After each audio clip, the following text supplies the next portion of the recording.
Aleluia. Olá, aleluia, glória a Deus, aleluia, aleluia.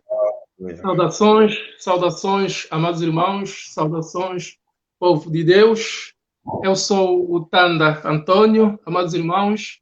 Mais uma Aleluia. vez, pela graça e misericórdia do nosso Deus, estamos aqui para mais um momento devocional, de maneira a estarmos cada vez mais próximos do nosso Deus.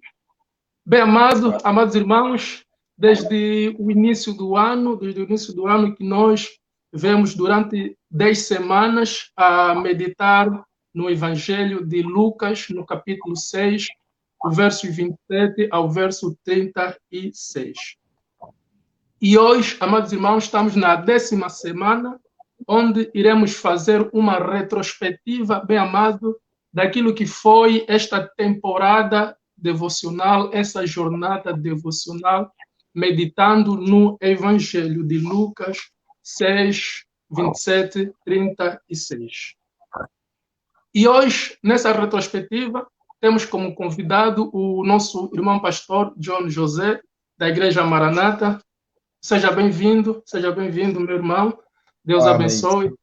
Amém. Aleluia, aleluia. Que a graça do nosso Deus seja conosco hoje, sempre e para sempre.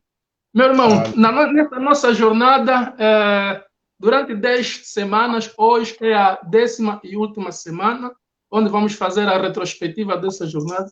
Nós, desde o início, na primeira parte, nós viemos explorando este evangelho do verso 27 ao verso 36. E a cada semana nós tínhamos um subtema, onde aprofundamos no conhecimento da palavra.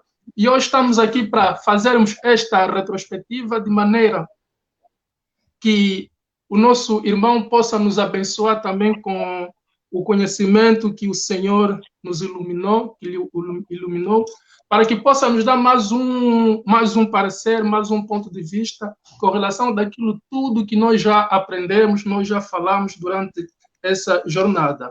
E na nossa primeira parte, o nosso subtema foi amar o seu inimigo. Nessa jornada, nós estávamos a explorar o contexto do amar os inimigos, o amor aos inimigos. E na primeira parte, nós falamos do amar o seu inimigo. Lucas 6, 27. Aleluia.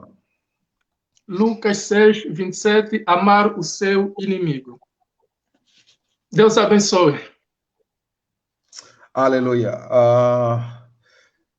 Glórias e glórias ao nosso Deus, né? Com certeza, Amém. vou começar por aí, agradecendo ao nosso Deus. E depois agradecer ao nosso irmão, porque se estamos nessa plataforma, somente Jesus, é também nosso irmão que nos deu essa oportunidade. Então, nós temos que agradecer também. Então, nós estamos nesta campanha, ou então nesta jornada que tem 8 capítulos, que tratou de meditação sobre o Evangelho no capítulo 6, como já se fez o pequeno resumo. E foi uma coisa abençoada, uma coisa muito forte, uma coisa que trouxe muitas valias na nossa vida. O Lucas, capítulo 6, Deus, através da sua palavra, nos ensina muitas profundidades.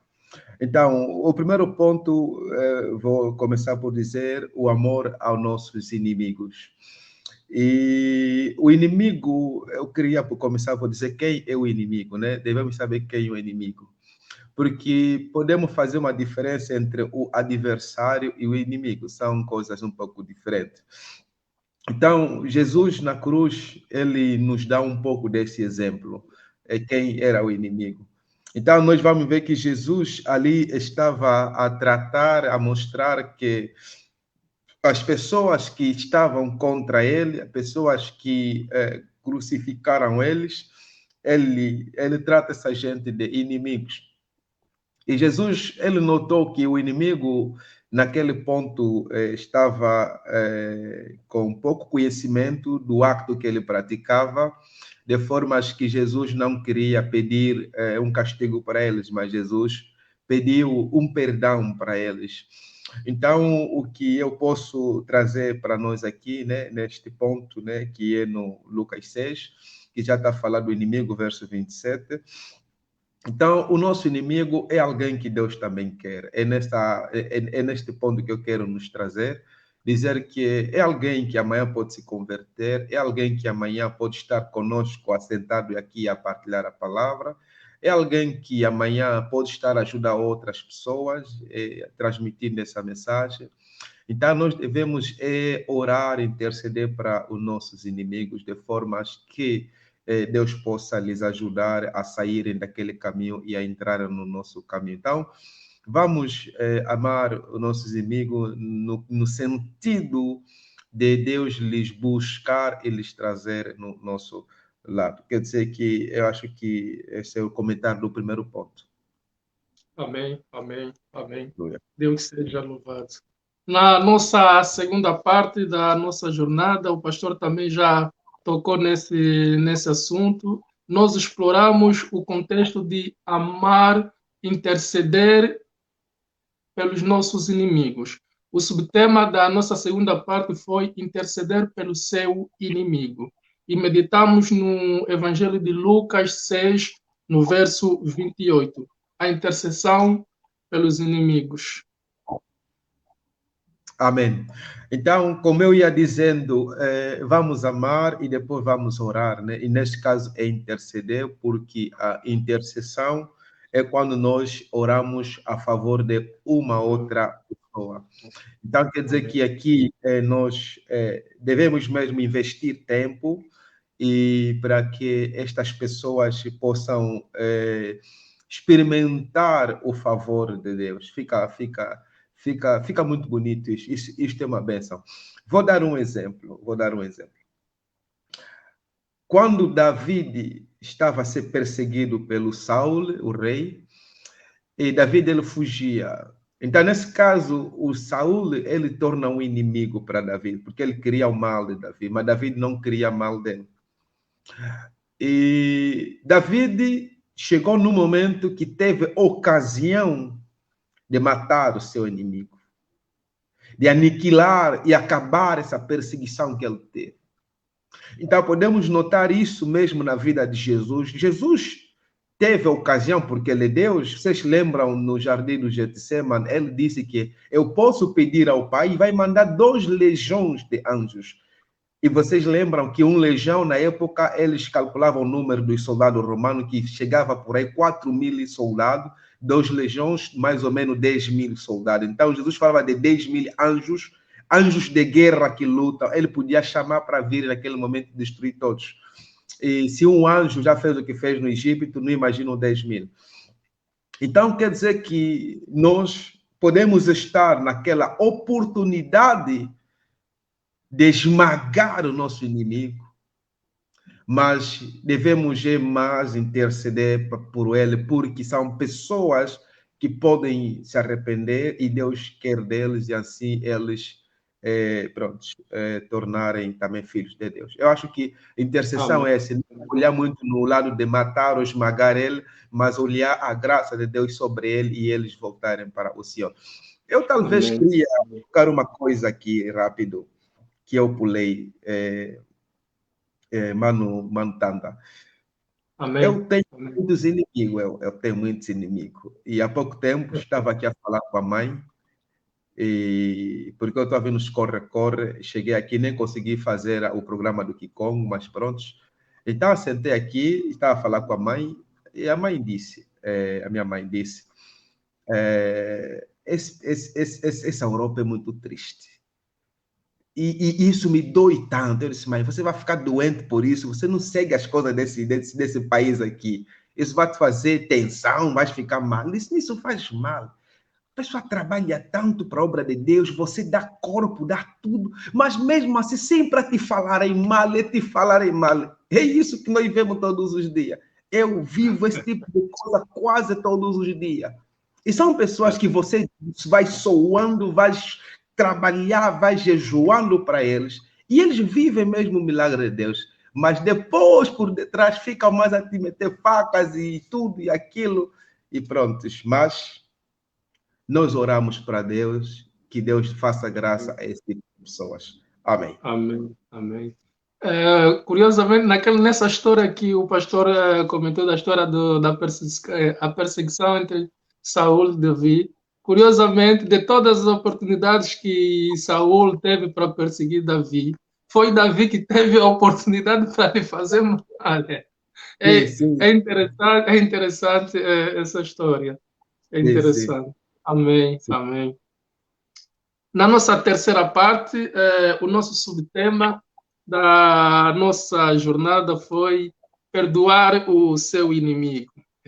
Lucas 6, 29, já se tocou também aqui na questão do perdão, mas vamos aprofundar mais um pouco neste contexto, perdoar o seu inimigo. Ok, aqui tem uma frase famosa, né? E eu gosto muito dessa frase. As pessoas do mundo, né? Os seculares que acreditam em coisas do mundo, eles dizem assim: se te darem daqui, você dá o outro lado. E eles se baseiam nesse verso. Aqui está, vou ler o verso 29. Se alguém lhe bater numa face, oferece também outra. E é uma interpretação muito errada, torcida, muito errada. Falou. Eu como, por exemplo, irmão Tanda, Jesus disse: se a mão que está a te levar no pecado, corta e deita. Então temos que andar com uma espada bem afiada. Quando a tua mão fazer um erro, você. Vamos ter crentes aqui, monstros, né? Sem mão, sem perna, sem olho, depois nos olhos peca tanto, a ver muita coisa, e claro que não é isso. Eu acho que é uma má interpretação. Vou voltar no subtema, né? Perdoar o inimigo. É tanta coisa que nos fazem e que Criador, isso dói. Por isso que eu dei o exemplo daqui da mãe. Ela, sendo já mais velha, sente aquilo. Nós jovens, não sei, eu pelo menos não sinto isso. Pessoas falam mal para mim, mas parece que nem estou lá. E pronto, é assim que eu faço a minha vida. Tento viver sem ter ódio nas pessoas. E um dia, vou dar este exemplo, não sei se era um bom exemplo, eu não sei, acho que não fica muito bom dar o exemplo, mas vou dar no geral, porque não vai ser bom dar exemplo, mas vou falar no geral. Tem coisas que acontecem, por exemplo, comigo pessoalmente, coisas que acontecem mesmo comigo, e que eu não fiz aquela coisa, mas as pessoas me acusam que eu fiz aquilo. Uma vez aconteceu, irmão, tá daqui, falaram que pastor, você fizeste isso e aquilo. Mas eu não fiz. Não, falaram que você fizeste. Quem disse o fulano? É verdade. Até todo mundo está falando disso, que tipo de pastor, você, como que você pode falar isso, como você pode falar aquilo? Mas quando é que eles tiraram isso? O fulano é quem disse. Ok. Telefonei o fulano, fui lá. E chegando lá, o fulano, você falou isso. Não é isso. Não sei o que. Ok, tá bom. E foi na outra pessoa que, pronto, onde eu fui queixado, que eu falei mal dele. Em vez de eu chegar e falar para ele que, olha, o fulano lá falou mentira, o que ele falou não é verdade, e ele até não conseguiu explicar para mim. Eu cheguei nessa pessoa que sentiu-se mal de mim. Eu cheguei lá e disse, olha, eu fiz mal, te ofendi e eu queria pedir desculpa. Em vez de eu dizer, não, eu não fiz nada, o fulano mentiu, e ele nem consegue defender o que ele falou. Mas eu cheguei lá e disse, eu te fiz mal e eu estou arrependido. E a pessoa disse, não, pastor, não ligue, isso já passou, são coisas. Eu disse, não, fiz mal. Você é meu irmão, eu quero que vamos continuar juntos. E continuamos juntos e aquilo passou e estamos a viver bem. E depois uma outra pessoa veio entender essa história.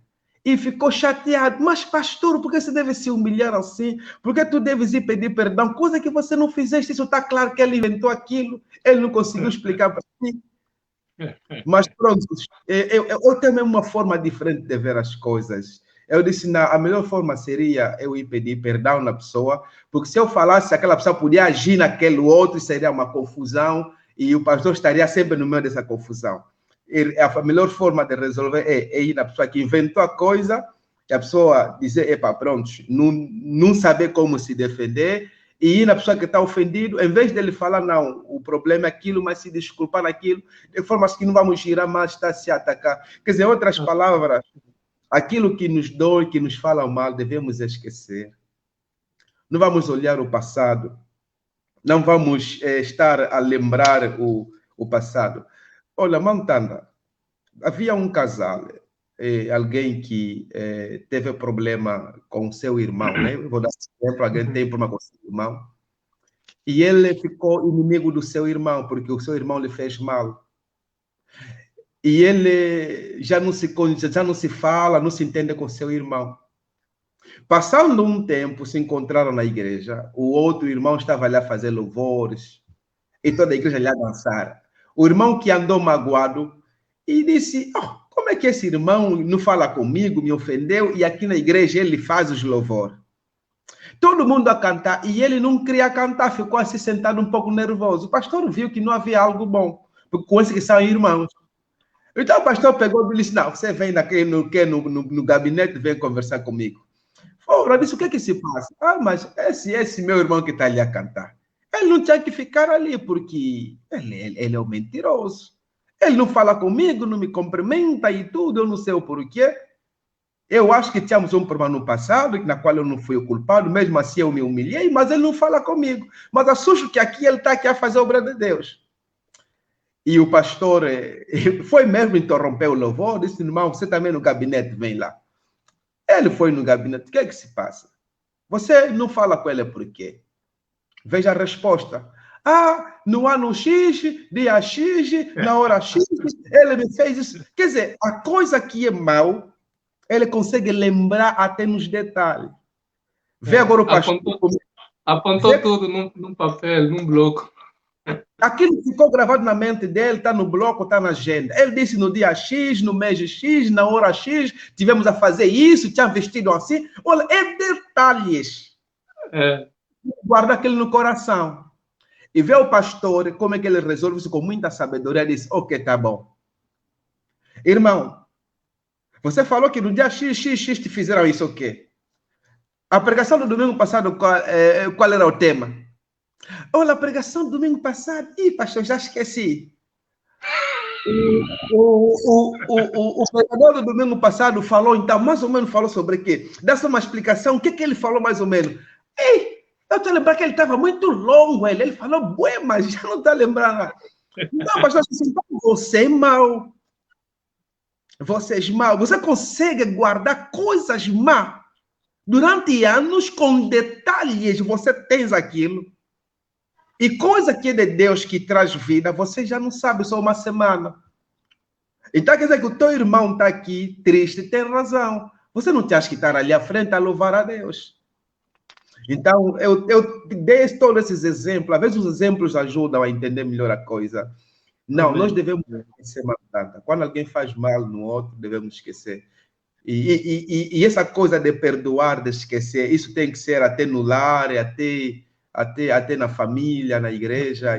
Porque todo, no fundo, depois fica a fazer uma gama de corrente de inimigo, né? Porque é claro que o teu parceiro no casamento não é teu inimigo, mas quando vocês entram em divergência, ele torna uma espécie de inimigo. Mas quando vocês acertam, você torna um amigo, né? A diferença é isso ali. Então, eu acho que sobre esse tipo de perdoar os inimigos, devemos esquecer mesmo aquilo que nos fizeram. Yeah. Amém, amém, amém. Amém. Deus seja louvado. Deus seja louvado. Amém.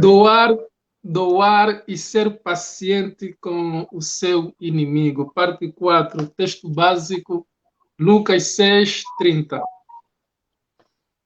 Aleluia, aleluia. Doar e ser paciente com os inimigos. Aleluia. Então, eu acho que esse texto do verso 30, podemos lhe interpretar da seguinte forma. Quer dizer que o nosso inimigo, ele pode tornar inimigo por muitas outras razões. Eu acabei de explicar aqui que, por exemplo, o casal, eles são amigos, né? Os pares, eles são amigos, mas quando acontece uma coisa, eles tornam inimigo, mas depois podem voltar a tornar amigo e assim adiante. Numa família, irmãos e irmãs são amigos, mas podem tornar inimigos, né? Quando não se entenderem, mas depois voltarem a tornar amigos e irmãos. E muitas das vezes nós nos tornamos inimigos com outras pessoas porque às vezes aquilo que eu quero receber no outro não recebi. Por exemplo, o respeito, o carinho, o elogio e alguma coisa que eu queria receber, então não consegui receber. E ali cria essa inimizade, então tornamos inimigos. E o que é que nós fizemos? Às vezes, nós, em vez de nós só perdoar, mas também levamos aquele que o nosso inimigo precisa, nós lhe demos. O exemplo, se eu e o irmão Tanda entramos em divergência, e a divergência sempre surge de um tema, de um assunto. Se o assunto, por exemplo, é uma namorada, então nós dois estamos à luta dessa namorada, o irmão Tanda, por ser mais bonito, ele ganha, né? Fica a namorar com ele. E eu fico já assim bem cheio, bem nervosinho, e fico teu inimigo. E o que é que você faz? Você vai ter que doar, né? Quer dizer, então, pronto, nesse caso, às vezes é um exemplo muito complicado, mas tu deves, talvez, sacrificar aquela coisa que trouxe a inimizade. Então, é mais ou menos nesse sentido. Nós devemos doar e depois o tema deles e ser paciente, né? Quer dizer que nós demos no inimigo o que ele está a precisar, se dá para dar, né? Se dá para dar, nós devemos dar para o inimigo aquilo que ele está a precisar.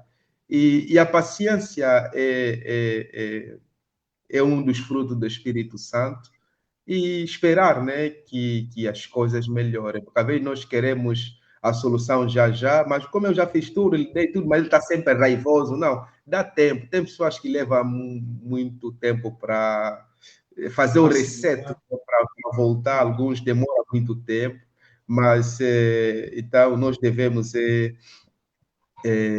tem a irmã Rica está aqui a rir, né? Porque falei do namorada do irmão Tanda, vão lhe ler.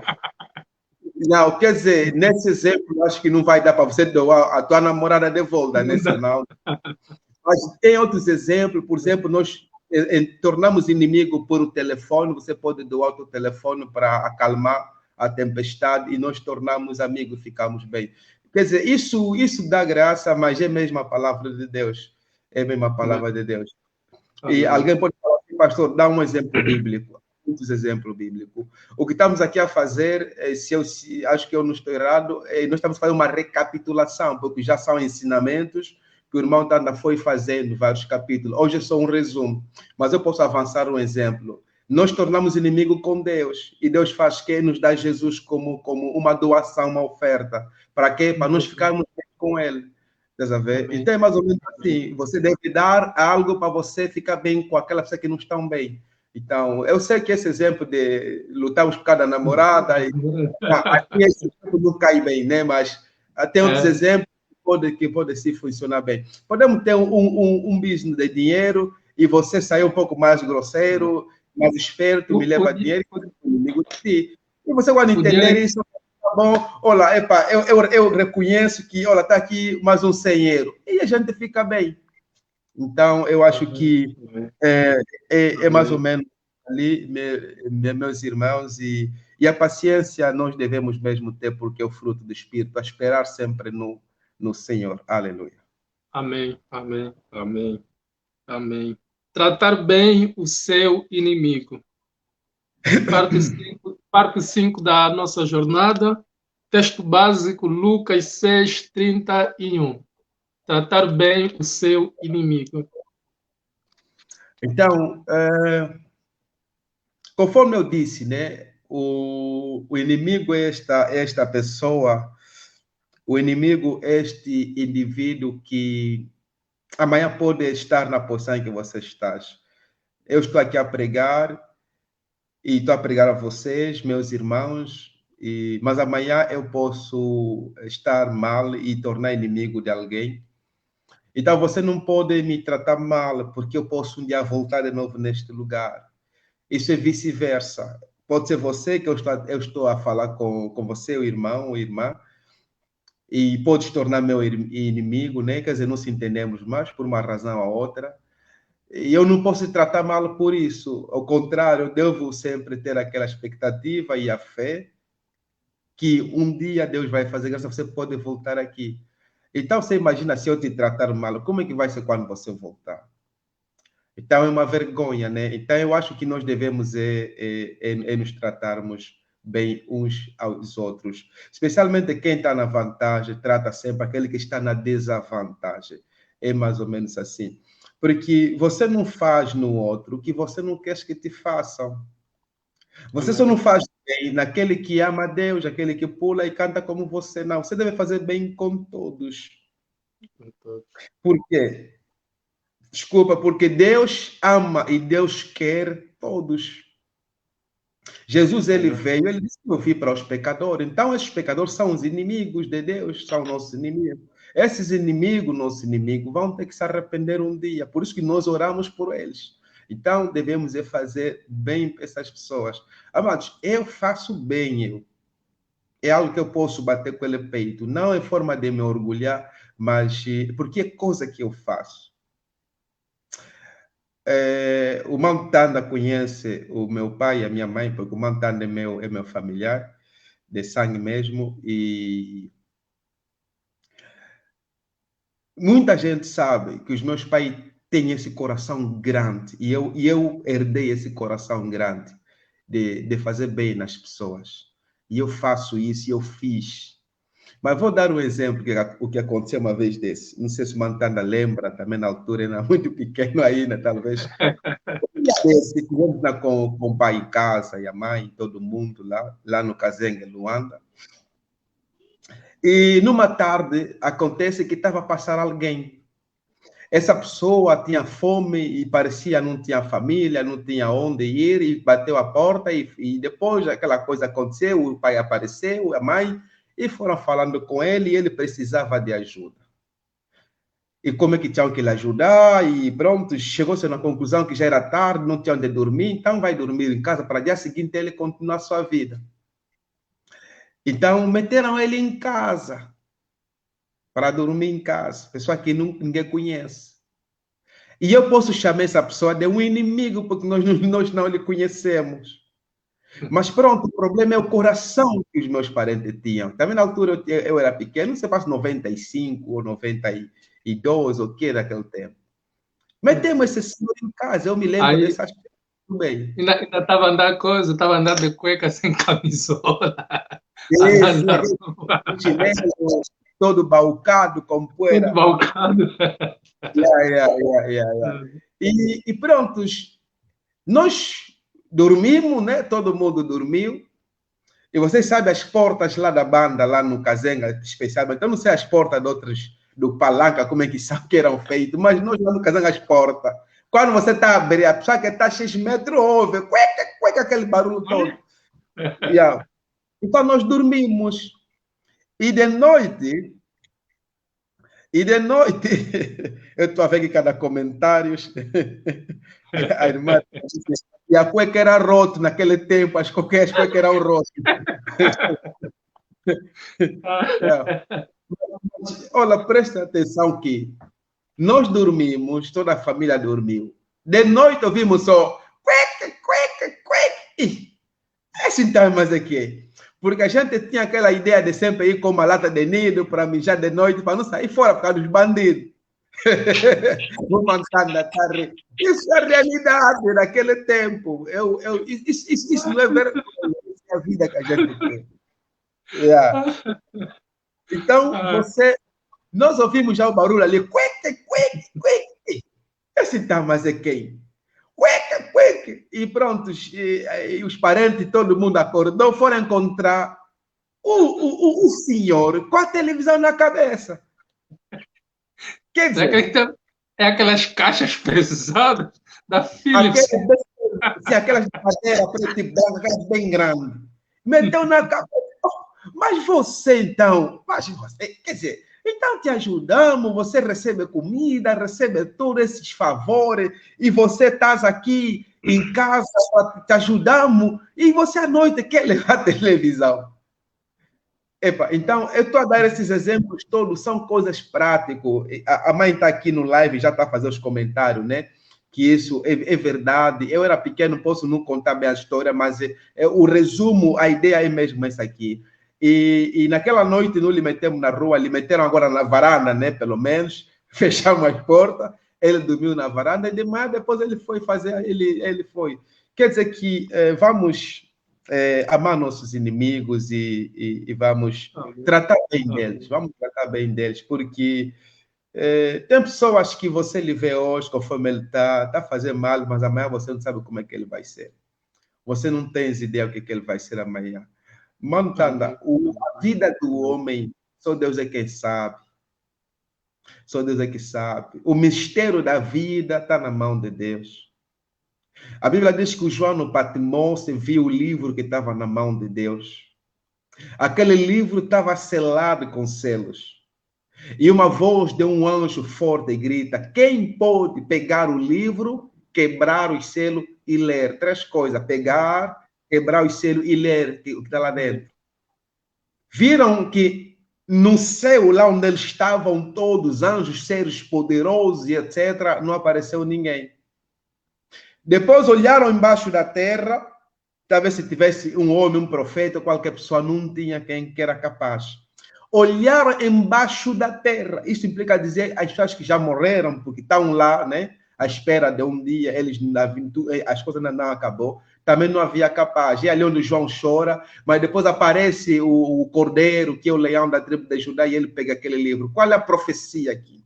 A profecia é que a vida do homem, ou a humanidade, é tudo um ministério, é tudo um segredo de Deus. A humanidade está selado no selo de Deus. A única pessoa que tem a história da humanidade, a única que tem a última palavra para a vida do homem, para o percurso dessa história, não importa o Hitler, o Corona, não sei o quê, Deus tem o controle de tudo. E aquele livro está escrito tudo. E Deus tem uma lapiseira que ele pode estar, apagar e escrever outra coisa, porque ele é o único que pode desfolhar as páginas.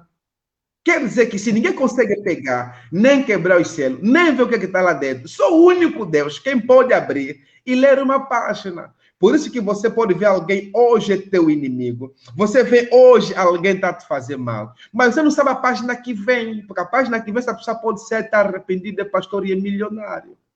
Deus pode apagar a outra página que está falando que ele é assassino e Deus escrever noutra página que ele tornou um multimilionário. Assim como o apóstolo Paulo, ele era inimigo numa outra página, mas numa outra página ele já era um grande servo de Deus. Então, tratar bem do outro não é para esperar amanhã você ter um favor, mas é simplesmente pensar que ele é como eu também era um inimigo num dia. Mas Deus não me matou, me deu essa graça. Então, eu devo também fazer graça para o meu próximo. Aleluia.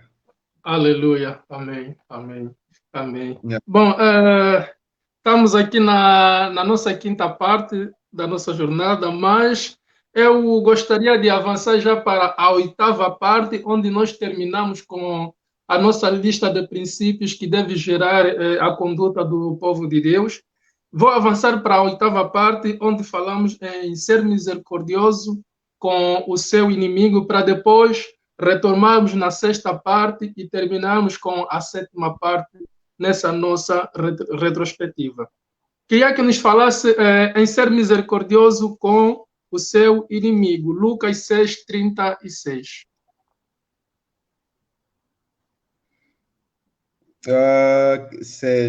O ser misericordioso não está no quê? No 6:38? 6:36. 36. Ok. Ser misericordioso, assim como o Pai de vocês é misericordioso. Ah, que tem razão, se seja misericordioso, assim como o Pai de vocês é misericordioso.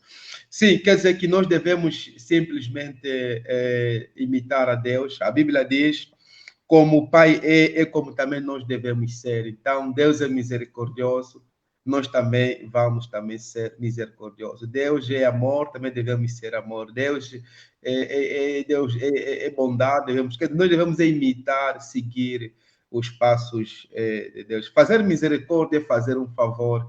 Quer dizer, tudo isso gira nos mesmos frutos do Espírito Santo, assim como o amor, a paciência, que já falamos em outros pontos ali. Então, fazer a misericórdia para os nossos inimigos é isso. Quer dizer que, em vez de você ter todas as provas, toda a certeza que essa pessoa te fez mal, mas você não vai xingar, não vai matar, não vai se envergonhar, e você perdoa e você faz aquilo passar. Faz aquilo passar. Eu acho que todo filho de Deus deve fazer isso. Conforme eu fui contando no início, pessoas me fazem mal várias vezes, falam mal de mim muitas vezes, e eu conheço as Isso a pessoas, todos.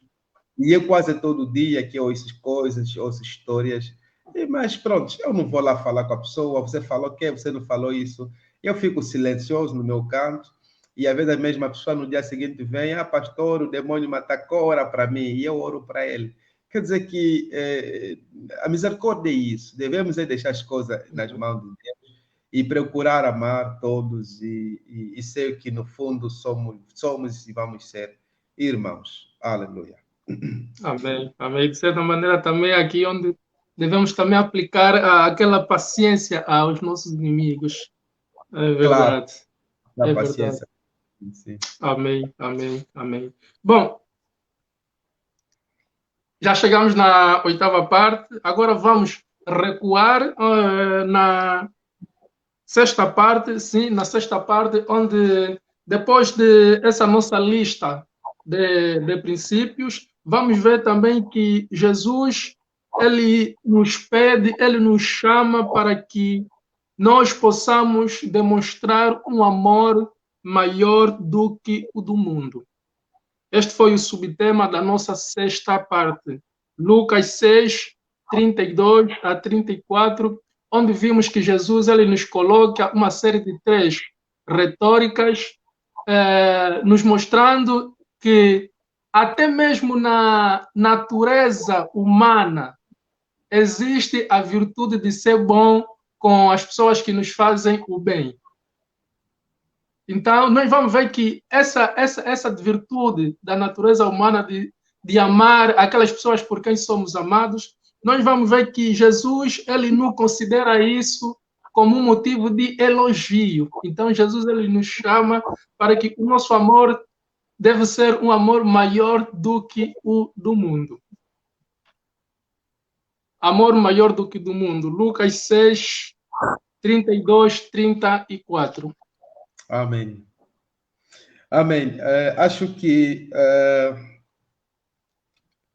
falamos do amor no primeiro artigo, né? No primeiro ponto. E No primeiro voltamos ponto. aqui Mas voltamos aqui com uma diferença. Com uma diferença. Aqui o amor é maior do que do mundo. Então, quer dizer que maior do que do mundo. O tema que o irmão Tada coloca, ele está diferenciando dois amores, né? O amor do mundo e o amor que é de Deus. E depois, para levar esse subtema mais profundo, diria que temos vários tipos de amor. E esses vários tipos de amor, eles são melhor explicados no grego, porque o grego, quando fala de amor, ele diferencia, ele usa termos diferentes, ele fala, quando está a falar de amor de pai, mãe, filhos e irmãos, ele chama aquilo que é filhos, esse amor filhos. E quando tratava-se de amor sexual, né, no ato conjugal de mulher, os gregos chamam aquilo de amor eros, né, que vem da palavra erótica. Quando vocês vejam os filmes eróticos, isso sai dessa palavra eros. Então, temos o amor que é o outro amor, que é o amor divino, né, entre o homem e o ser divino, ou então Deus, nesse caso. Então, é chamado o agape. Por isso que vocês vejam muitas igrejas. Aqui na Europa isso é coisa que não se vê muito, mas nós na África vemos muito isso, era bom. HP, nós pensávamos que era para ir comer, sempre que era HP era para ir comer. E nós não entendíamos. E na realidade era partilhar o amor, nós partilhávamos. E aquele amor era na comida, essa coisa toda. Então, o termo agape é o amor. Então, vocês vão ver esse sinal, o amor entre Deus e o homem é o agape, e o amor entre pai, filhos e irmãos é o filhos, e o amor entre marido e mulher é o eros. Mas eu tenho uma revelação que quero trazer para nós aqui. Jesus, quando morre na cruz, ele acompanha o símbolo da cruz, porque a cruz é esta madeira que faz a linha vertical, né, de horizontal. Depois temos a outra linha que é a horizontal, quer dizer, temos assim, é mais ou menos a cruz, é isso aqui. E Jesus, quando ele morre, as mãos dele ficam assim e o corpo dele fica na vertical. O que está escondido nesse símbolo? Esse símbolo tem muitas revelações. E nesse tema, ou subtema que o Mantanda traz aqui sobre o amor diferente dos povos, Jesus coloca essas perguntas nos discípulos várias vezes. E uma outra vez lhe foi colocado a mesma pergunta: qual é o maior mandamento? E Jesus lhe diz: o maior mandamento é a cruz. E as pessoas não entenderam o que Jesus queria dizer, como também ninguém não está entendendo agora o que isso quer dizer. A cruz não só simboliza a vitória, o sangue de Jesus, mas a cruz é o maior amor de Deus. Por quê? Porque a linha vertical e a linha horizontal, aquilo traz junto o amor de Deus. Por isso Jesus, ele responde aquilo primeiro por palavra. Ele disse que o maior amor, o maior mandamento, até já respondi, é amar ao seu Deus de toda a tua força, de toda a tua energia. E depois ele disse que o segundo mandamento é amar o seu próximo. Então, em outras palavras, temos uma só peça dividida em duas partes. Quer dizer, tens o amar o Deus e temos o amar o teu próximo. Mas como essas duas peças não ficam assim e não ficam assim, Jesus cruza as duas peças. Amar a Deus é o homem está subir para Deus, Deus para o homem. O amor vertical, o relacionamento vertical. Depois Jesus diz: o outro amor não vai para Deus, está de um lado para outro, é aqui na terra, entre nós. Então, o amor, ele cola na cruz, bom, ele prega lá na cruz, disse que esse aqui é o maior, esses dois amores, que no fundo não são dois, é só um amor, amor e amor. E mesmo você vai ver nos mandamentos, se vocês quiserem que eu aprofundo mais, posso vos levar lá no Êxodo, capítulo 19.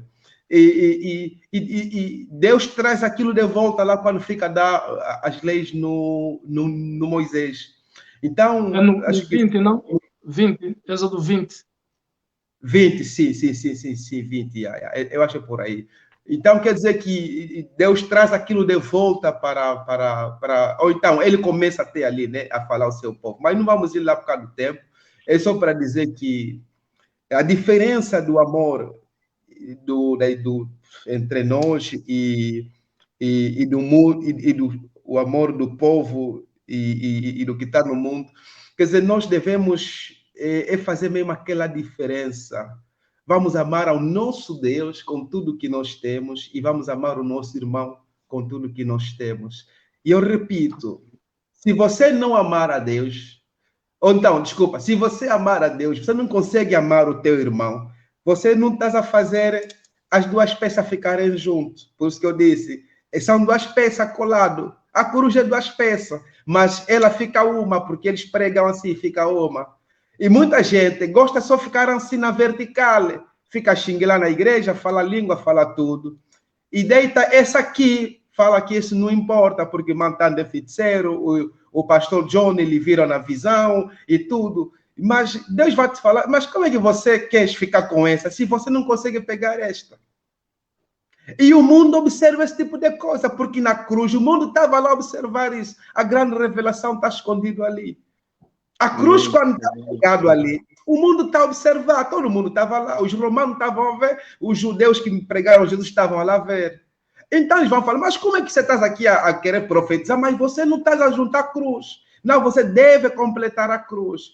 Então, eu amar o meu irmão, mesmo sendo mau, e isso e aquilo, mas eu devo lhe amar. E devo amar o meu Deus. E também, se amar o meu irmão, não amar também Deus, também não está completo. Como tem pessoas que amam muito a mulher dele, porque a minha mulher é a mais bonita do mundo, ele é melhor que dinheiro, é melhor que isso, que aquilo. Também não vai te levar a nenhum sítio isso, porque você só fica com uma linha também. Pois é. Lá no parceiro, a cruz não está certo, onde é que está a vertical? Então você não pode ficar com esse, nem com esse, tem que ter os dois. Amém. Porque os dois levam uma pessoa, quem é Jesus? Jesus é que ajunta os dois. Amém. Você vai conseguir me amar se tiver Jesus. Vais conseguir amar o Pai se tiver Jesus. Ali está a revelação. É como quando eu falei mais aqui. Na tua casa, você só pode fazer entrar 3 pessoas. Quem é? O Pedro, o Tiago e o João. Só que se o Pedro vier na tua casa sozinho, você não pode fazer entrar mesmo assim. Falar onde é que está Jesus. Amém, amém. O Pedro pode vir até, ele pode vir, não há problema. Não pode... Mas quando você porta, onde é que está Jesus? Você não lhe faz entrar sem Jesus. O André não pode entrar sem Jesus. Eles podem vir, mas deve estar acompanhado com Jesus. Para quem não acompanhou essa pregação, o Pedro é símbolo da fé. Fé, esperança, força, tudo aquilo está englobado no Pedro. Já o Tiago, ele simboliza muito a humildade. E o João é o amor. Então, na sua casa, você precisa desse tipo de pessoas. Do resto, não importa se é pai, é mãe, é tio. Se o pai não está a te trazer amor, não está a te trazer humildade, não está a te trazer fé, são pessoas que você não mete na tua casa, só vai destruir teu lar. E quando o pai traz um amor, deve ser um amor com Jesus. Quando está a trazer uma humildade, tem que ser uma humildade com Jesus. Porque tem um tipo de amor ao mundo que estamos aqui a explicar. Você pode ter amor no futebol, o amor na cerveja, também é amor, também é João. Mas só que é um João sem Jesus. Você pode ter fé, mas é fé sem Jesus. Fé no Buda, fé no Kimbango, mas é fé sem Jesus. Então, não vou ali, para não fugir do assunto, dizer que a cruz tem que estar lá no Golgota, e na cruz tem que estar lá Jesus. Em outras palavras, para mim amar o meu irmão, o amor horizontal, para mostrar no mundo, até não é para mostrar, mas porque o mundo ele está vendo, não precisa mostrar, ele já está vendo. Eu tenho que ter Jesus.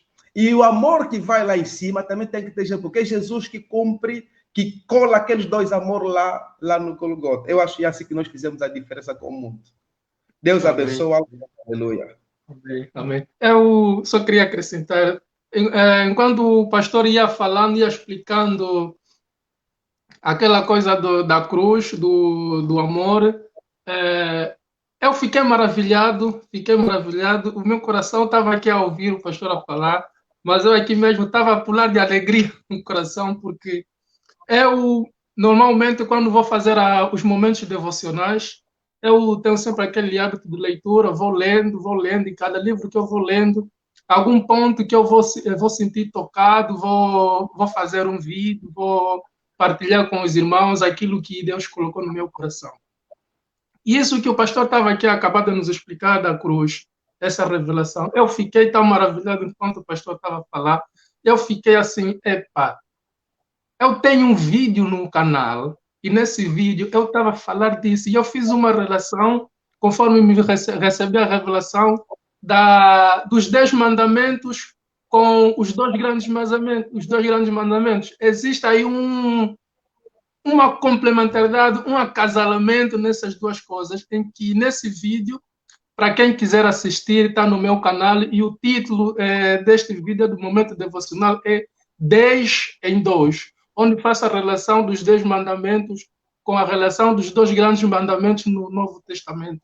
E eu, nesse vídeo, eu dividi em 2 partes. Dividi em 2 partes como a primeira metade dos 10 mandamentos está a resumir o relacionamento horizontal. Amém. Não, Amém. o relacionamento vertical, vertical. Sim, com o amor com Deus, sim. E a segunda parte dos 10 mandamentos está a resumir o relacionamento horizontal. E eu olhei para a cruz. Eu olhei para a cruz e eu fiquei tão maravilhado que tive que fazer aquele vídeo. E enquanto o pastor estava a falar sobre isso, foi mais um momento de muita alegria. Foi mais um momento de muita alegria. Amém. Amados irmãos, você... Sim. Eu até nem quis ir mais lá no fundo, não quis, mas pronto, você falou tudo, é mesmo isso ali. Os 10 mandamentos, no fundo, são 2, não são 10, são só 2. São 2, e muito sim. Os 10 mandamentos não são os únicos mandamentos que Deus deu lá no Monte Sinai. Não, Moisés desceu com mais ou menos 600 e tal, 30, se não me lembro, os mandamentos que Deus deu para Moisés. Onde é que você encontra esses mandamentos? Todo o livro de Levítico são os mandamentos que Deus deu no Moisés. Mas nós só conhecemos esses 10 mandamentos. E esses 12 é a cruz. É a cruz. Aí em casa, para que vocês possam entender o que estamos a falar, para que vocês possam também sentir da minha alegria, recomendo que vá no canal da Lida Lace no YouTube, assista um vídeo, Momento Devocional 10 em 2. É uma benção, é uma benção. Acompanhem o vídeo, amados irmãos. Acompanhem o vídeo. Deus seja louvado, Deus seja louvado. Bom, falamos no capítulo 7, Amor Maior do que o Mundo. E agora vamos avançar para a 7ª parte, onde nós falamos, então, das recompensas dos fiéis. Das recompensas dos fiéis nas obras, através do labor e dos sacrifícios. Lucas 6, 35.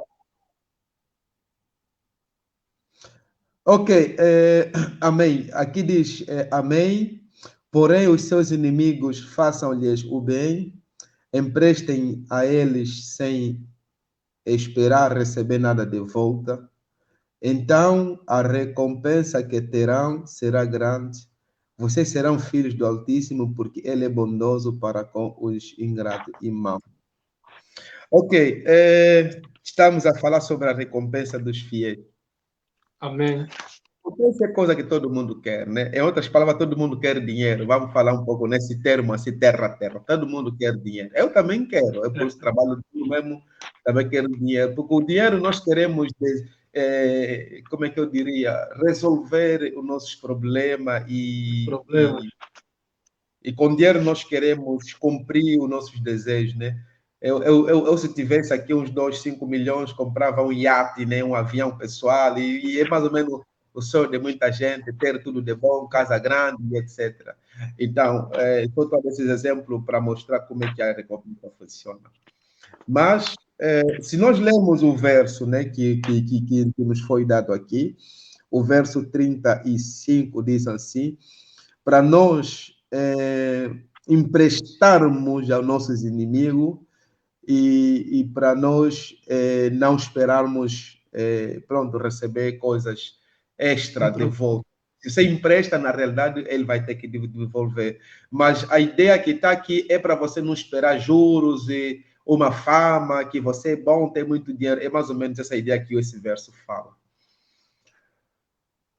A profundidade desse verso é que, é quase tudo que já explicamos aqui, o teu amigo, inimigo, ou a pessoa que você vai fazer esse empréstimo, você vai estar lhe ajudando, você está lhe dando um jeito e você não espera ter recompensas extras dessa pessoa, ele vai devolver o que é teu, porque a Bíblia fala de empréstimo, então ele vai devolver o que é teu, mas a ajuda que você lhe faz, Deus é quem vai te recompensar. Não sei se alguém está a entender.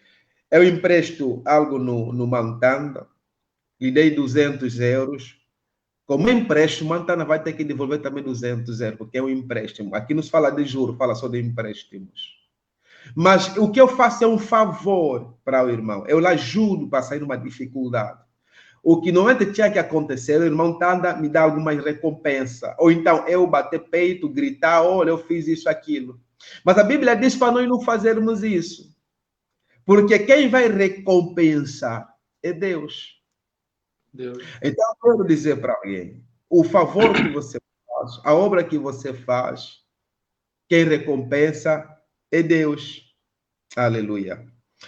Muita gente, faz algo de bem, faz mesmo uma boa obra de caridade, mas depois, no fim, ele perde a bênção de Deus. Por quê? Porque ele fica a criar fama daquilo que ele fez. Eu vi, por exemplo, fotos do YouTube, Facebook, pessoas a darem dinheiro num pobre e ele pega o Facebook, tira a foto, ela dá o dinheiro no pobre. Sim, a fazer um selfie, tá vendo? Ele dá o dinheiro, está a um selfie. Quer dizer, eu acho que isso ali você já tens a tua recompensa mesmo aquele acabou, você não recebe mais nada. Não, o que nós devemos fazer de bom é que a Bíblia diz que a mão direita da esquerda não possa saber. Eu, por exemplo, muitas das coisas que eu fiz e eu faço, por que eu falo? Por que eu explico? Porque eu sou um pregador da palavra, sou pastor. Eu devo estar a expor muito a minha vida, explicando essas coisas para ensinar outras pessoas. É só nesse sentido. E muitas coisas que eu faço, eu não dou os detalhes, não falo o nome de ninguém. Você vai investigar, não vai encontrar algumas coisas. Certas coisas eu dou detalhe porque as próprias pessoas já falaram que irão glorificar a Deus. E eu também me sinto na liberdade de dar o detalhe. Mas a ideia sempre que eu faço aquilo, e eu repito, é só para ensinar, incentivar as pessoas. Só isso. E Deus, eu creio na minha fé que Deus sabe. Por isso que você vê que a Bíblia foi escrita. As pessoas que escreveram também não fizeram para se orgulhar. Fizeram para quê?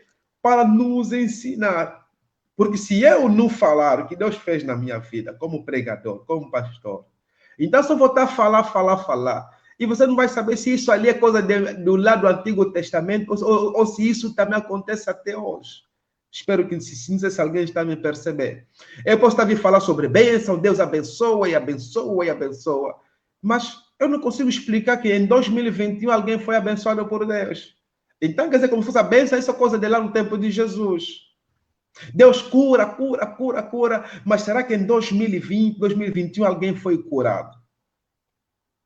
Então, para ajudar alguém a pensar que Deus curou lá no Antigo Testamento, no Novo Testamento, e até nesse século XXI Deus está a curar, devemos trazer alguém que estava na dificuldade e foi curado. E só assim nós conseguimos mostrar o poder de Deus. Mas não para nós termos recompensa, mas é para ensinar as pessoas que Deus está a agir. Como dentro do testemunho, ontem, né, hoje, lá às 15 horas, o nosso irmão que queria se suicidar, e Deus fez graça, intervenimos, oramos, depois continuamos a orar com ele, fui orar com ele no privado, acompanhado com duas irmãs. Isso é um assunto de testemunhar, para quê? Para mostrar que Deus está agindo até hoje. Então, a recompensa dos fiéis é que tudo que você faz, você tem uma recompensa amanhã. O que nós estamos a fazer, estamos a plantar, nós colhemos isto. Muita gente que nós ajudamos, metemos nas nossas casas, demos de comer, demos roupa, demos dinheiro, nós sustentamos pessoas, levamos doentes nos hospitais, nos acordaram na meia-noite, você a dormir com a sua família, mas você levantaram para você ir ajudar. Aquilo que nós fizemos, não fomos pagos por aquilo. Mas Deus sabe, Deus faz o quê? Deus nos recompensa, Deus nos paga. Por quê? Porque a boa obra que nós fizemos é como uma semente que está a ser plantada no jardim de Deus. E Deus vê aquilo vai crescendo. Vou dar um exemplo.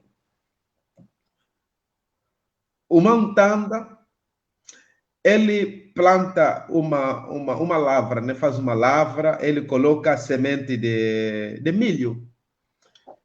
E o milho começa ali a mexer na terra e sai aquela pontinha, começa a dar algumas folhas. E o Mantanda fica doente e Deus lhe leva para ele descansar. Mas o Mantanda deixou filhos. Será que, porque o Mantanda plantou o milho dele e morreu, já não está, e o milho também vai morrer? Alguém pode me responder? Eu acho que não vai morrer o milho, porque o Tanda foi. O milho está lá, vai crescer. E quando o milho crescer, pela lei da natureza e a lei universal de Deus, e as leis que regem mesmo o mundo de hoje também, o milho vai crescer, ninguém vai impedir. E quando chegar para colher, vão ver quem tem direito para colher aquele milho. É claro, os filhos do Tanda têm todo o direito, são os filhos dele. É a herança que o Tanda deixou para eles. Então, isso quer dizer o quê? No que nós fizemos, nós os fiéis, como o subtema trata da recompensa dos fiéis, tudo que nós fizemos hoje é uma semente plantada, irmão. Podemos não colher hoje, mas um dia nós vamos colher. Se caso Deus chamar a mim um pouco mais cedo, pode ser, pode não ser, depende. Mas aquele que vier depois de mim, que tem um direito legal, ele colhe. Ele colhe aquilo. Então, nós devemos fazer a boa obra hoje. Por quê? Porque isso nós estamos a semear, estamos a plantar. E amanhã vamos colher muitos. Os nossos filhos vão colher muito. E haverá muita bênção para todos. Por isso que a Bíblia diz que quem semeia vento, colhe tempestade. Então, irmãos, tratamos desse assunto, essa meditação no Evangelho de Lucas, que é uma bênção tremenda. Esse último capítulo que fala sobre a recompensa, Deus tem uma coisa maravilhosa para você. Tem muita gente que tem algo que pode ajudar o outro, mas não quer fazer. Não faz mal. Mas eu vou lhe dizer que você não vai em lugar nenhum. Estou a saudar o pastor Bartolomeu de Deus, que está acompanhando, só que não está entendendo o português aos 100%. Acho que está só ouvindo os 10% de português, mas Deus lhe abençoa. O Mantana tem que resolver. Pastor Bart, saudações. O Mantana tem que dar um jeito no programa para outras línguas também perceberem. Acho que vou ter que entrar em contato com algumas manas que se estão aí a acompanhar. Começo já a ficar atento nos telemóveis, porque vou começar a ligar. Temos que começar a evoluir, temos que começar a subir. Vamos começar a pegar aqui outros idiomas. Sim. É só se acertar, né? É só se acertar. Tudo é trabalho de Deus. Então, como eu estava a dizer, tem pessoas que têm alguma coisa, mas não querem ajudar o outro, não quer dar jeito naquela pessoa. Especialmente a obra de Deus. Nós não queremos dar jeito na obra de Deus. Mas nós queremos que Deus nos dê jeito, mas nós não queremos dar jeito naquilo que é de Deus. O Mantana fazer esse programa, ok, tá bom. É um programa que ainda está tudo nas bases, até os alicerces. Mas amanhã está crescendo, vai requerer já coisas pesadas. Esse canal tem que se pagar. Mais infraestrutura. Sim. O StreamYard depois tem que pagar o abonamento. E às vezes as pessoas vejam, mas não querem contribuir. Afinal, faria muito bem eu falar no Mantana. Mantana, a partir de hoje, eu começo a pagar o StreamYard. Porque a minha bênção, a minha semente, eu começo a pagar todos os meses. E o que é que vai acontecer? Talvez que eu não vou receber agora coisa, mas é uma semente, porque a semente sempre cresce. A semente sempre cresce. Amém. Então, quer dizer que nós devemos fazer a boa obra e devemos dar, né, ali empréstimo a nossos inimigos, adversários, amigos e outros, e Deus quem vai nos recompensar. Então, faça boa obra, vamos fazer boa obra, vamos amar os nossos irmãos e ter a fé que Deus vai abençoar todos. Em nome de Jesus. Amém. Neste subtema também, pastor, neste subtema, nós particularmente falamos de uma passagem na Bíblia para reforçar esse assunto da recompensa dos fiéis, que se encontra no livro de 1 de Pedro, no capítulo 5, do verso 2 ao verso 4. Se o pastor puder ler também, agradecia. Nós também já exploramos e queríamos ouvir também um pouco da parte do pastor com relação ao que essa mensagem tem para nos ensinar. Qual é o texto? Segundas de Pedro? Não, 1 de Pedro, no capítulo 5. Ok, deixa eu só ver. 1 Pedro 5, verso 2, 4. Ok. Pastoreiem o rebanho de Deus que está aos seus cuidados. Olhem por ele, não por obrigação, mas de livre vontade, como Deus quer. Não façam isso por ganância, mas com desejo de servir. 3. Não hajam como dominadores dos que lhe foram confiados, mas como exemplos para o rebanho.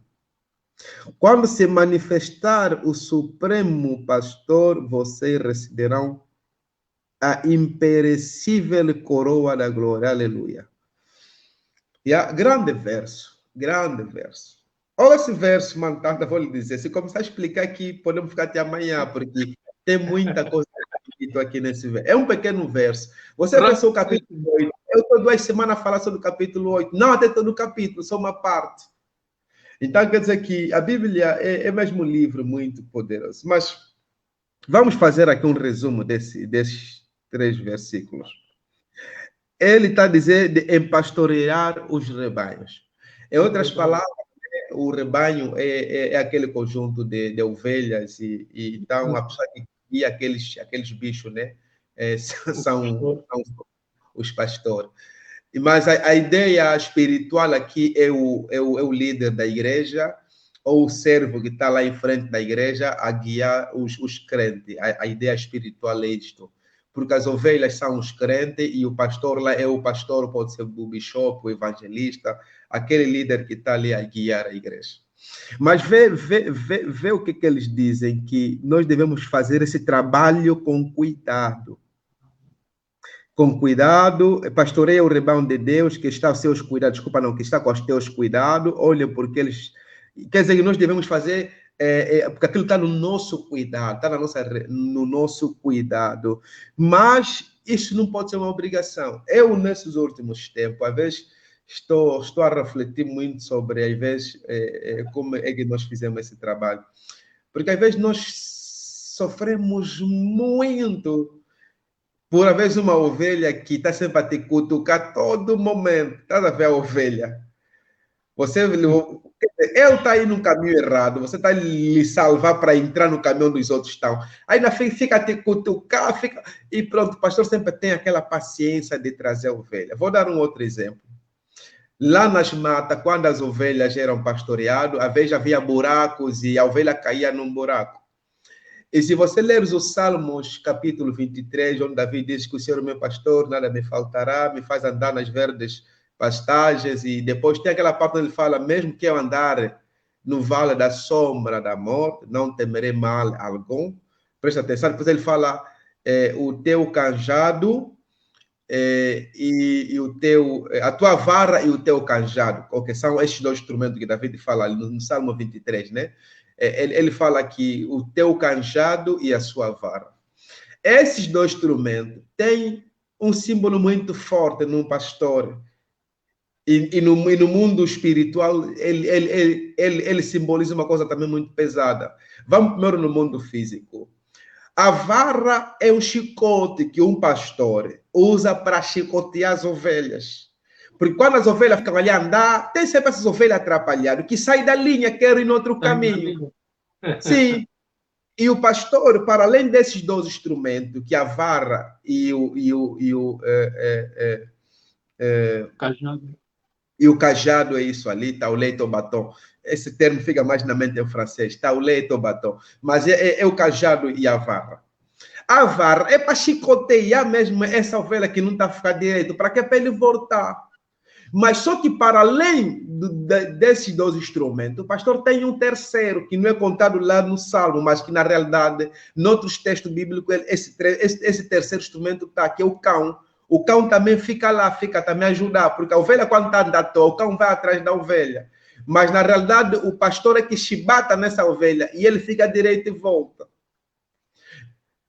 E esta vara, o que é que ela significa no mundo espiritual? É quando nós estamos a andar torto. E às vezes Deus nos dá uma lição, às vezes uma doença. Sim, uma doença. É para nós entender que devemos voltar na linha. E nós, os pastores que estamos no mundo físico, porque tudo está nesses níveis, tá vendo? Temos o pastor lá dos animais, temos o pastor que é o pastor da igreja e temos o Deus que é o pastor dos pastores. Então, Deus, ele pode mandar doença, essa coisa toda, como se fosse um chicote para você ficar direito. Mas eu não mando a doença, mas eu posso castigar por uma outra forma também, e também uma forma de varrer, de dar umas chibatadinhas, né? Posso falar assim. Porque a minha autoridade, quando o filho, o membro não está a ficar direito, também posso lhe dar um pouco para ficar direitinho, mas com muita sabedoria, né? Depois, no dia de hoje, o membro não pode subir em cima de você.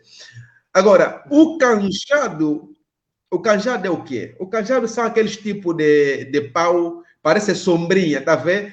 Parece sombrinha. Na ponta tem essa parte curvada aqui, tá vendo? Aquele era os cajados, né? É o taulé. Quer dizer que os pastores andavam com ele. E por que ele tem aquela curva para ser sombria em cima? Por quê? O significado é que quando o pastor andava com essas ovelhas, esses atrapalhados, quando levava a chibatada, mesmo não quer ficar direito, ele foge. E quando ele foge, faz o quê? Ele pode cair num buraco sozinho, porque foi no caminho errado. Mas o pastor deve ter sempre um grande coração, por isso que eles falaram com cuidado, deve ter sempre esse cuidado e responsabilidade e grande coração. Ele faz o quê? Ele vai sempre socorrer esse que foi cair no buraco, porque se ele deixar lá, vai vir o predador, os animais ferozes, nesse caso são os leões, os ursos, aquilo que simboliza o demônio, e vão comer, vão lhe devorar, mas Deus não quer que ninguém seja devorado. O pastor vai salvar aquele. Mas às vezes os buracos eram mesmo grandes, profundos, que ele também não pode entrar, senão fica lá também. E ele fazia como para salvar a ovelha. Ele pegava aquele cajado que tinha aquela curva entrava no pescoço da ovelha e lhe puxava para cima. Aquela pau sempre tem aquela curva, é só para isso, não tinha outro objetivo. Não é porque é estilo, não. O objetivo é para encaixar no pescoço da ovelha e lhe puxar do buraco. Amém. Amém. Se você ver na parábola lá, Jesus, quando fica lá a dar a parábola no livro de Lucas, já Lucas 15, quando fala da parábola da ovelha perdida, Jesus fala, o pastor tinha 100, mas uma perdeu. E muita gente entende mal essa parábola. E eu agradeço a Deus, o mano Aníbal, ele falou numa outra vertente, foi forte aquela coisa que ele falou, numa outra vertente, que eu até nunca cheguei também naquela visão, mas foi mesmo. Sim, foi muito forte. Ele foi muito forte. Mas tem uma outra vertente. Deus abençoe o nosso humano. Deus abençoe grandemente. Sim. Mas tem outra vertente que as pessoas também não entenderam dessa parábola. O que aconteceu? Jesus disse que o pastor tinha 100 ovelhas e uma ovelha se desvia. Só que o pastor deixa as ovelhas 99 para ir salvar uma ovelha. Mas só que no fundo é perigoso. Você vai deixar 99 só para ir seguir numa ovelha. Então os que ficaram também podem se perder ou pode vir um animal feroz. Mas a ideia é o quê? É que o pastor primeiro leva as 99 na montanha, lhes deixa lá. Quer dizer, não lhes deixa em qualquer lugar, é na montanha, assim que a parábola diz. Só quando ele consegue deixar as 99 na montanha, não embaixo, não em qualquer sítio, na montanha, é quando ele vai salvar o que andou torto. O que a montanha significa? A montanha é no Deus, na presença de Deus. Por isso vimos a história do bom samaritano, o homem que descia e ia para Jericó, saía na montanha. A montanha é um símbolo de elevação. Moisés se encontra com Deus na montanha, no Monte Sinai. Deus está na montanha. O Elias vai orar na montanha. Quer dizer, temos essas coisas de montanha. Jesus na montanha de transfiguração. Quer dizer, a montanha é Deus, embaixo é Satanás. Então os 99 ficam lá com Deus, só assim que já estão seguros com Deus e podem socorrer o outro. Então, quer dizer que este texto está a dar uma responsabilidade nos homens de Deus e servos de Deus. Não é uma obrigação, não. Deus não está precisando obrigar ninguém, mas é uma disponibilidade. E eu peço a todos os homens de Deus, servos de Deus, vamos amar, vamos se entregar e levar esta obra avante. E confiar na obra de Deus. O verso 3 fala sobre dominador, não sei se posso comentar sobre o verso 3. O verso 3 diz assim: não hajam como dominadores. O que isso quer dizer? Esse termo de dominador, você lhe percebe se você ler o Gênesis capítulo 1. Quando Deus disse que façamos o homem conforme a nossa imagem. Imagem e semelhança. Nossa semelhança. Depois o verso continua, e que ele domine. Amém. Só que se você ler ali à frente, é para ele dominar não no outro homem. Não, Deus disse para ele dominar, não em cima de uma outra homem, como mulher também não. A dominação é nos animais, nas plantas. Quer dizer, todos os outros seres da criação de Deus, excepto os anjos, não estão naquela lista também, porque é uma lista, se quiser podemos abrir, mas acho que não temos esse tempo. E depende do Montana. Mas você vai ter uma lista que está lá. Estamos aí já para o final, temos assim só a nona parte, para nós recapitularmos lá rapidamente para terminarmos, já estamos a ficar sem muito tempo. Temos também outras responsabilidades. Amém. Amém. Amém. Então, vou só resumir rápido. Muita gente quer dominar o ser humano. Não, o ser humano você não domina. Você pode dirigir, mas não domina. Deus nos deu responsabilidade de dirigir, mas não de dominar. Então, o ser pastor de uma igreja, ou evangelista, ou dirigente, não é para dominar os outros, não, mas é para dirigir. Então, a igreja é para nós dirigirmos e não para nós dominarmos. Então, é mais ou menos isso, porque o supremo pastor, o grande de todos, é só ele, o Deus e o Jesus Cristo. Amém. Amém, amém, amém. Bom, estamos mesmo já caminhando na reta final, mas rapidamente, nona e a última parte da nossa jornada. Nós, nessa nona parte, fizemos o resumo e conclusão da nossa jornada, mas duas perguntas definiram o nosso resumo e definiram a nossa conclusão. A pergunta que definiu o resumo foi: para que amar os inimigos? E a pergunta que concluiu a nossa jornada: por que amar os inimigos? E lá vimos no porquê amar os nossos inimigos, nós utilizamos o texto de Efésios 6:12. E queria que o pastor, dessas duas perguntas, nos desse mais um parecer. Ok. Efésios 6:12. Vamos ver o que Efésios 6:12 diz. Aleluia. Efésios 6:12. Ok, pois a nossa luta não é contra seres humanos, mas contra os poderes e autoridades, contra as dominações deste mundo de trevas, contra as forças espirituais do mal nas regiões celestes. Ok. Para que amar os inimigos e por que amá-los? Okay. Duas perguntas que...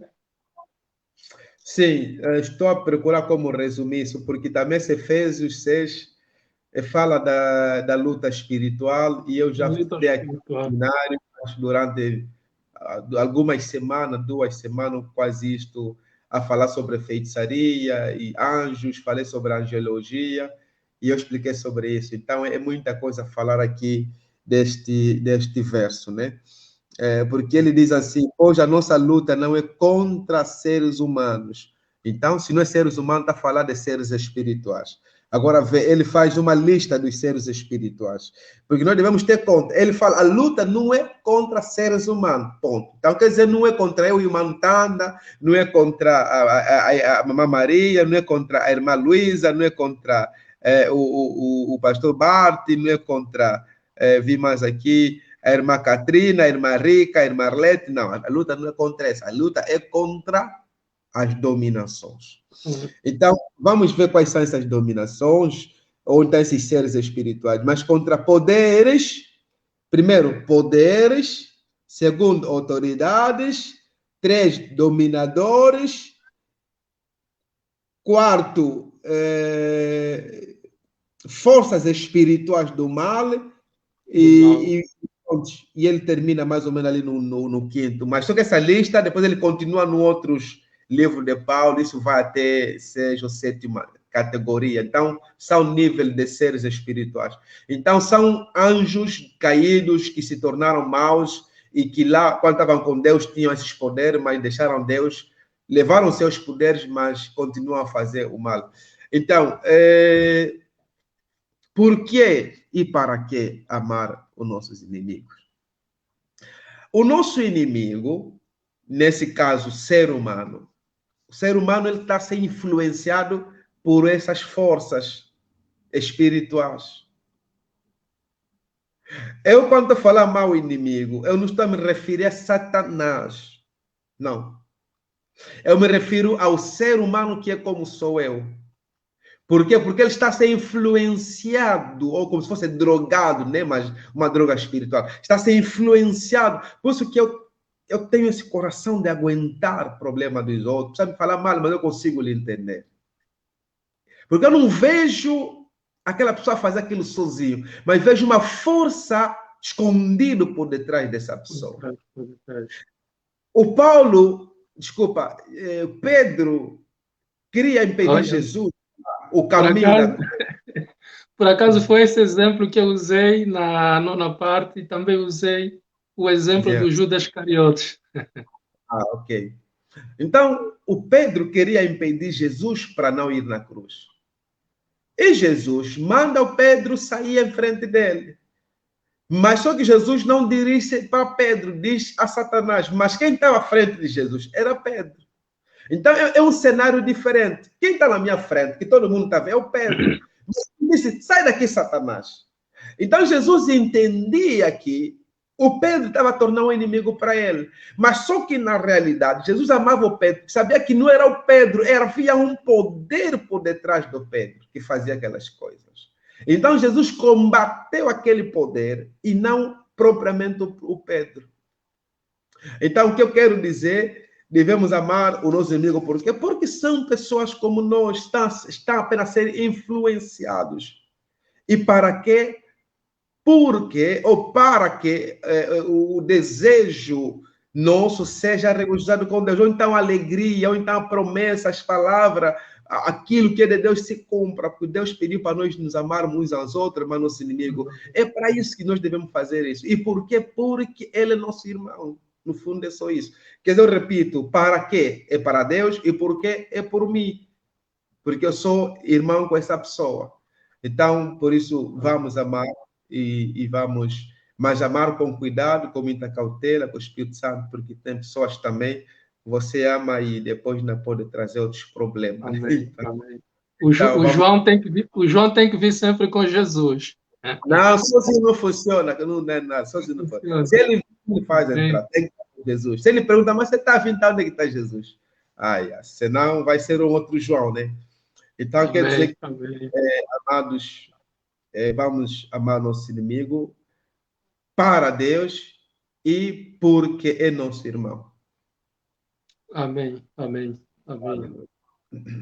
Bom, pastor, estamos a caminhar mesmo para a reta final do nosso programa. Eu gostaria de pedir se poderia nos conduzir numa palavra de oração para agradecer a Deus por este momento, esta oportunidade que nos concedeu de estarmos reunidos aqui e partilhar a sua palavra com todos aqueles irmãos que nos acompanharam em direto e que posteriormente irão também nos acompanhar em indeferido.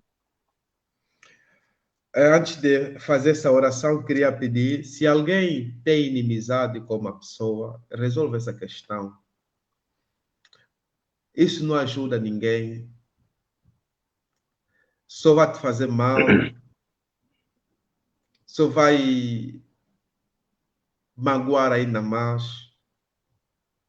Você que vai sofrer ao contrário, vai pensar que estás feliz. Não, não estás. Vai nessa pessoa e peça perdão para ele. Eu não lhe fiz mal, não faz mal. Vai e você lhe peça perdão. Às vezes aquilo pesa, eu já tentei isso. E já fiz isso. Não é fácil você pedir perdão para alguém. Especialmente se você não lhe fizeste mal. Você sente que você não lhe fizeste mal. Não é fácil. Mas faz isso. Eu já fiz isso várias vezes. É difícil, mas é possível, acontece. Sabe por quê? Amém. Porque nós estamos a orar todos os dias. Estamos aqui a louvar a Deus todos os dias. E nós queremos ver a mão de Deus. Como você vai ver a mão de Deus se você não estiver bem com o teu irmão? Então a Bíblia diz que antes de você ver a mão de Deus, você deve resolver com o teu irmão. Então vai resolver com o teu irmão. Eu quero orar, mas eu quero deixar essa palavra como uma conclusão. Resolve com o teu irmão. Quando eu falar irmão, esse amor é horizontal. Todo mundo pode ser parceiro, amigo, irmão, não sei quem. Resolve com Colega todo mundo. de trabalho. E depois, se tiver tudo bem com o teu irmão, resolve também com Deus, porque também ficamos inimigos com Deus. Deus não fica inimigo conosco, mas nós ficamos inimigos com Ele. Então, vai também com Deus. E peça perdão e resolve também com Deus. E assim você vai ter a cruz completa e vai ser abençoado. E amém. Tudo que você pedir vai estar acontecendo quando você tiver tudo organizado.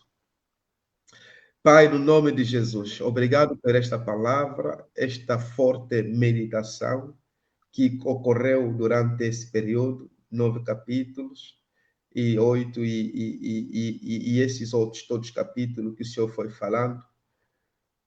Ajuda-nos, ó Pai, para não ser histórias, temas, só palavra, mas que se convertam, Pai, como alimentação para nossas vidas. Abençoa teu servo que planeou, organizou, traçou, para que faça mais ainda, inspira-lhe mais ainda, Deus, leva-lhe longe para a sua honra e glória. Obrigado, Pai. Peço que todo irmão e irmã que não tem inimigo que ligar, mas ao contrário, que ele encha-se do amor para amar o próximo e amar a Deus. Recomendo esse ministério somente, Jesus, para crescer, meu Deus. O teu Espírito Santo a continuar a agir. Opera, meu Pai, a família, nesse meio, tudo para a sua honra e glória, em nome de Jesus, Deus e Salvador. Amém. Amém. Amém. Amém. Amém. Amém. Obrigado.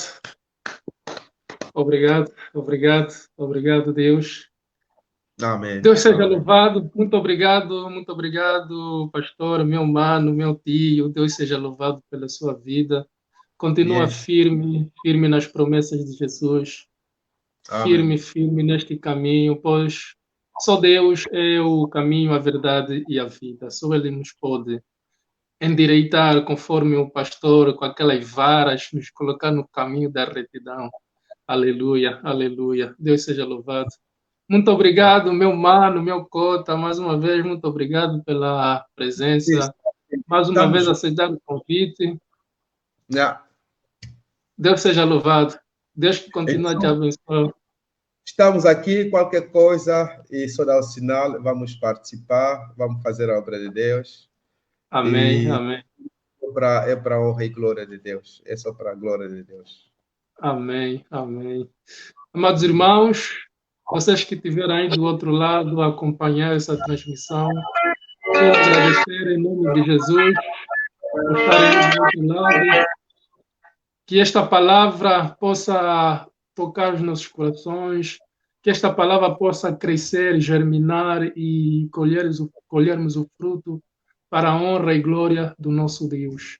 Não devemos fazer isso por causa daquilo que iremos ganhar, mas pelo desejo de servirmos ao Senhor. Deus nos guia, Deus nos guarda, nos protege todos os dias, hoje, sempre e para sempre. Muito obrigado por estarem aí do outro lado a acompanharem. No nome de Jesus, eu oro e peço por todas estas coisas. E nos encontramos, então, numa próxima oportunidade, se Deus quiser, que até lá estejamos vivos, estaremos de volta para mais um momento devocional, de maneira a estarmos cada vez mais próximos do nosso Deus. Eu sou o Tando Antônio e estivemos aqui com o nosso irmão pastor John José. E fiquem com a graça do nosso Deus, hoje, sempre e para sempre. Até a próxima. Mocota. Amém. Estamos juntos. Estamos juntos. Obrigado. Amém.